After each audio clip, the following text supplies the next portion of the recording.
एक वक्त था जब आहाना और अर्जुन का रिश्ता सबके लिए मिसाल था। प्यार, भरोसा और सपनों से सजा हुआ वो रिश्ता जो कभी टूटा नहीं था। मगर वक्त ने जैसे उनके बीच एक अदृश्य दीवार खड़ी कर दी थी। बहसें बढ़ने लगीं, बातें कम होने लगीं और वो मुस्कानें जो कभी एक दूसरे की वजह थीं, अब दर्द की वजह बन गईं। सवाल यह था कि क्या प्यार सच में वक्त के साथ बदल जाता है या फिर हालात इंसानों को तोड़ देते हैं। अहाना के घर का सन्नाटा अब रिश्तों की थकान से भारी हो चुका था। अर्जुन रोज की तरह ऑफिस जाता था, लेकिन लौटते समय उसके चेहरे पर अब वो अपनापन नहीं झलकता था। उधर अहाना हर शाम बालकनी में खड़ी आसमान को ताकती रहती, खुद से सवाल करती, क्या वाकई मैं गलत थी? एक शाम सब कुछ बदल गया। अर्जुन ऑफिस से लौट रहा था, थका हुआ और उलझा हुआ। फोन पर चल रही बहस के बीच सड़क पर दौड़ती गाड़ियों का शोर और अचानक एक जोरदार टक्कर, टायरों की चीख, कांच के टूटने की आवाज और अगले ही पल सन्नाटा, जैसे दुनिया थम गई हो। जब यह खबर अहाना तक पहुंची, उसके होठों से बस एक चीख निकली, अर्जुन। वह बिना जूते पहने अस्पताल की ओर दौड़ पड़ी। अस्पताल के सफेद गलियारे में उसकी हर सांस अब डर बन चुकी थी। ऑपरेशन थिएटर की लाल बत्ती लगातार जल रही थी, जैसे उम्मीद और डर के बीच एक लंबा खेल चल रहा हो। अंदर डॉक्टर मौत से लड़ रहे थे और बाहर अहाना अपनी हर दुआ किए कि स्तासगौर दी बहागा, हर ख्वाहिश भगवान के चरणों में रख चुकी थी। जब डॉक्टरों ने कहा कि हमें खून चाहिए, तो अहाना ने बिना पल गंवाए अपना हाथ आगे बढ़ा दिया। ले लीजिए, यह मेरा नहीं, अर्जुन का है। उसने अपना खून दिया, अपनी नींद, अपनी हिम्मत, सब कुछ दे दिया, क्योंकि उसके लिए अर्जुन सिर्फ पति नहीं, उसकी पूरी जिंदगी था। घंटों की जंग के बाद जब दरवाजा खुला, डॉक्टर की झुकी हुई नजरें सब कह गईं, हमने पूरी कोशिश की। दुर्गा देवी वहीं जमीन पर गिर पड़ी और अहाना की आंखों में बस सन्नाटा था। अर्जुन बच गया था, मगर उसका शरीर अब उसका साथ नहीं दे रहा था। डॉक्टरों ने कहा कि उसे महीनों तक बिस्तर पर रहना होगा। अब घर का सहारा बन गई थी अहाना। अस्पताल के बिल, महंगी दवाइयां और टूटी हिम्मत के बीच उसने एक फैसला लिया, वो घर को अपने दम पर चलाएगी। अहाना ने अपने पुराने हुनर को याद किया, मिट्टी की मूर्तियां बनाना, वो कला जिसे कभी अर्जुन मजाक में लेता था, अब उसकी सबसे बड़ी ताकत बन गई।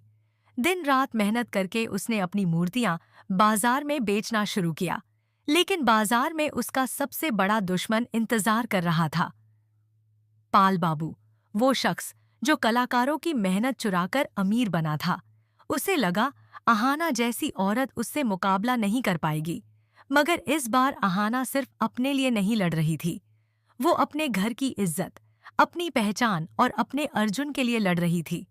उसने अपनी टीम बनाई, चारुता, पारोमिता, नीता और मिली जैसी औरतें जो सालों से समाज के ताने झेलती आ रही थीं, अब सब साथ थीं। पाल बाबू ने उनकी मेहनत पर भी वार किया। अहाना के डिजाइन चुराकर उन्हें अपने नाम से बेचने की कोशिश की, पर इस बार खेल पलट गया। अहाना ने सबूत इकट्ठा किए और मिस्टर वर्मा के सामने सच्चाई उजागर कर दी। यह डिजाइन मेरे हाथों की मेहनत है और इस आदमी ने इसे चुराया है। भीड़ सन्न रह गई। पाल बाबू की इज्जत मिट्टी में मिल गई।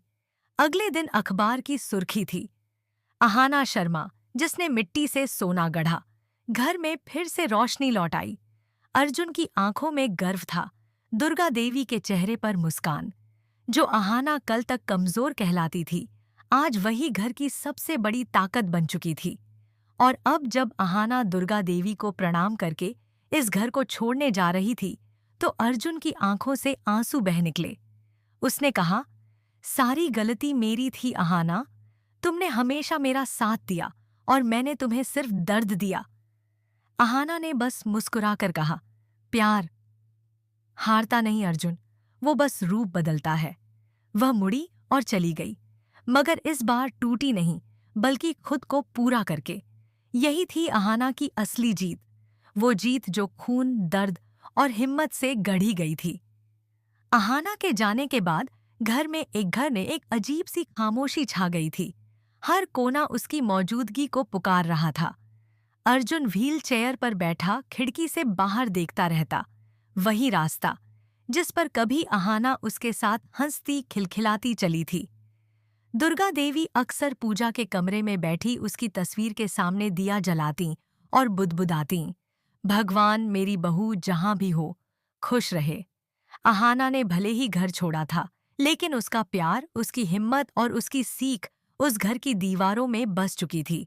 दूसरी ओर अहाना ने अपनी नई जिंदगी की शुरुआत की थी। उसने शहर के एक छोटे से कोने में अपनी दुकान खोली।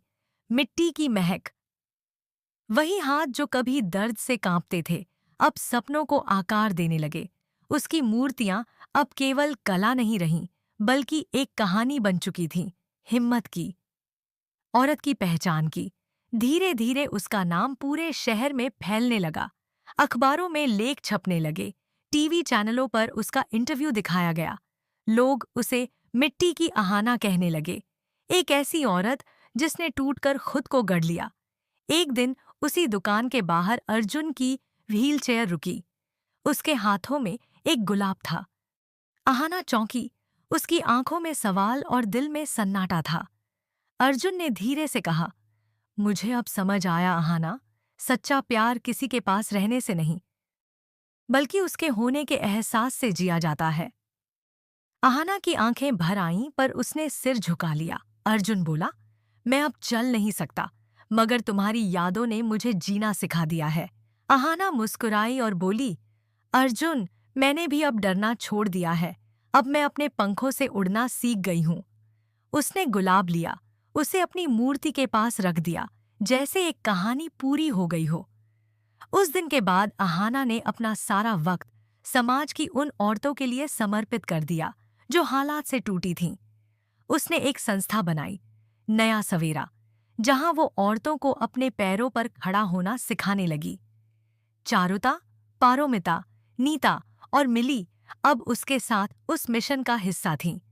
अर्जुन और दुर्गा देवी अक्सर उसकी खबर अखबारों में पढ़ते, गर्व से कहते, वो हमारी अहाना है। और अहाना, वो अब सिर्फ एक नाम नहीं थी, बल्कि एक प्रेरणा बन चुकी थी। उसने साबित कर दिया था कि औरत की ताकत उसकी आंखों के आंसू में नहीं, उसकी हिम्मत की मिट्टी में होती है। यही थी अहाना की कहानी, एक ऐसी औरत की जिसने टूटकर खुद को बनाया, हार कर जीत हासिल की और प्यार को उसकी सबसे सच्ची परिभाषा दी। प्यार हारता नहीं, वो बस रूप बदलता है।